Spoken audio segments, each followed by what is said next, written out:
চলতি বছরের তৃতীয় ছবি হিসেবে মাল্টিপ্লেক্সে ৬ কোটি টাকার টিকিট বিক্রি করল তানিম নূরের উৎসব। মুক্তির ৩৩ দিনে এই কীর্তি গড়েছে সিনেমাটি। স্টার সিনেপ্লেক্স, ব্লকবাস্টার সিনেমাস ও লায়ন সিনেমাসে এই টিকিট বিক্রি হয়েছে। সিনেমাটি পেছনে ফিরেছে ঈদুল ফিতরের মুক্তি পাওয়া দাগি সিনেমাকে। সিনেমার নির্মাতা তানিম নূর প্রথম আলোকে বলেন, মাল্টিপ্লেক্সের মতো সিঙ্গেল স্ক্রিন ও দেশের বাইরে এখনও বেশ ভালো চলছে উৎসব।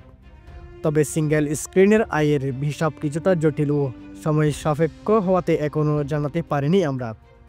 আজ ৩৪তম দিন চলছে। গতকালও কয়েকটি হাউসফুল শো গেছে, আজকেও বেশ ভালো যাচ্ছে। সব মিলিয়ে এখনও দর্শকের দারুণ আগ্রহ দেখতে পাচ্ছি।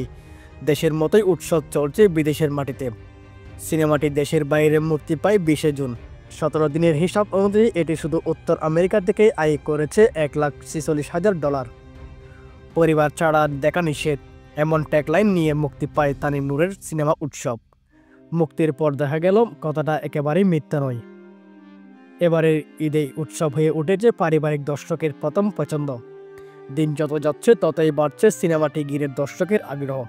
সিনেমাটিতে অভিনয় করেছেন দেশের নামকরা শিল্পীরা জাহিদ হাসান, জয়া আহসান, অপি করিম, চঞ্চল চৌধুরী, আফসানা মিমিম, তারিক আনাম খান, আজাদ আবুল কালাম, ইন্তাকাব দিনার, সোনিয়া রাবিন্দে খামাল, সৌম্যজ্যোতি, সাদিয়া আয়মান সহ অনেকে। সিনেমাটির গল্প লিখেছেন তানিম নূর, আয়মান আসিফ স্বাধীন, সুষমা সরকার ও Samiul Bhuiyan. Director of photography হিসেবে কাজ করেছেন রাশাদ জামান। চিত্রনাট্য ও সংলাপ করেছেন আয়মান আসিফ, স্বাধীন ও সামিউল ভুঁইয়া। ব্রেক ব্যাং প্রেজেন্টস উৎসব সিনেমাটি প্রযোজনা করেছে ডোপ প্রোডাকশনস, সহ প্রযোজনা আছে চরকি।